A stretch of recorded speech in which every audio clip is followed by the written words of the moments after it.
تشریح موجود ہے، اور اس میں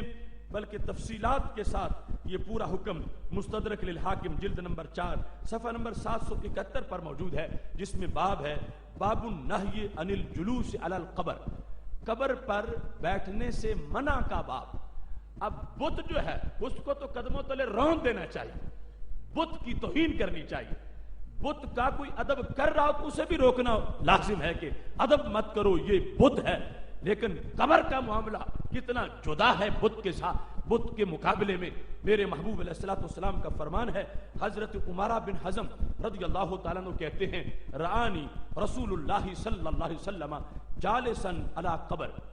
مجھے دیکھا نبی علیہ السلام نے کہ میں ایک قبر پر بیٹھا ہوا تھا، مجھے خبر نہیں تھی کہ قبر کا مرتبہ کیا ہوتا ہے، قبر کی عزت کیا ہوتی ہے، میں قبر پر انجانے میں بیٹھا ہوا تھا، تو نبی علیہ الصلوۃ والسلام نے مجھے دیکھا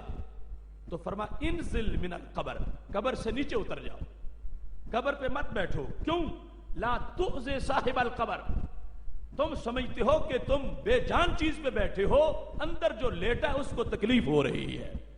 اب بت بے جان ہے، بت کو ادراک نہیں، بت کو پتا نہیں، لیکن قبر میں جو ہے اس کو ادراک ہے،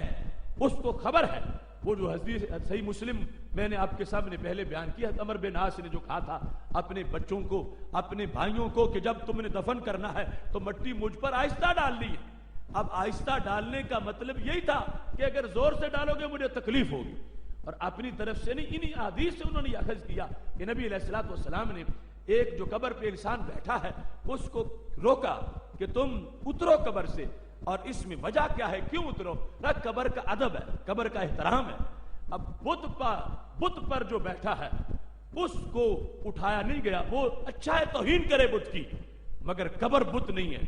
قبر پر بیٹھنے والا انسان عین قبر کے اوپر جو بیٹھ گیا، سائیڈ پر تو ریاض الجنہ کے منظر میں بیٹھے گا، اب جو قبر کے اوپر بیٹھ گیا ہے، ہمارے نبی علیہ الصلوۃ والسلام نے فرمایا تم نیچے اترو، اور الفاظ بڑے عجیب تھے، لا تؤذی صاحب القبر، قبر والے کو تکلیف مت دو، ولا یؤذیک، تاکہ پھر وہ تجھے تکلیف نہ دے۔ تو پتا چلا ایک یہ تکلیف دے گا، اگر اس نے دی تو پھر وہ بھی تکلیف دے گا، اور اس کے دو معنی ہو سکتے ہیں، یا تو یہ کہ اس جرم کی بنیاد پر جو تم اب کر رہے ہو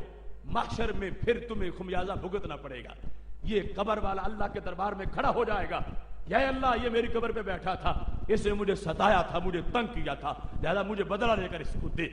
اس سے بدلہ مجھے لے کر دیا جائے۔ یا یہ ہے کہ وہ صاحب کرامت ہے، ہو سکتا ہے تمہیں پھڑکا کے رکھ دے اور پھر کہتے رہو کہ مجھے تکلیف ہو گئی ہے، مجھے نقصان ہو گیا ہے، تم اسے تکلیف نہ دو تاکہ پھر وہ تجھے تکلیف نہ دے۔ تو یہاں پر سید عالم نور مجسم شفیع معظم صلی اللہ علیہ وسلم نے قبر کا جو معاملہ ہے اس کو بتوں سے جدا کر کے، بت کسی کو تکلیف نہیں دے سکتا، بت کسی کو نقصان نہیں دے سکتا، مگر قبر والا دے سکتا ہے، جو سرکار نے واضح طور پر الفاظ استعمال کیے ہیں، اور اس کو مستدرک میں صحیح الاسناد کہا گیا ہے۔ دوسرے مقام پر یہاں تھا کہ میں اوپر بیٹھا تھا، حضرت عمارہ بن حزم، بلکہ وہ حضرت عمر بن حزم سے روایت ہے، اس میں وہ کہتے ہیں جس کو مسند امام احمد میں بھی روایت کیا گیا ہے، مشکات کتاب الجنائز باب دفن المیت میں حدیث نمبر 1720 ہے، حضرت عمر بن حزم کہتے ہیں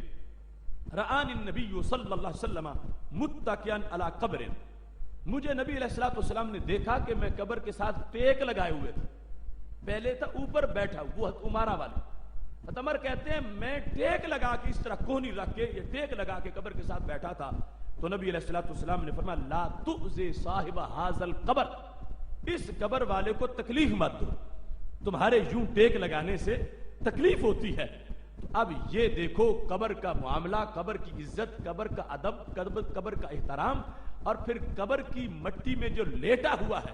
اس کا آرام، اس کے لیے اتنا اہتمام، بت کو احساس نہیں ہے، بت کو پتہ ہی نہیں ہے، بت میں کوئی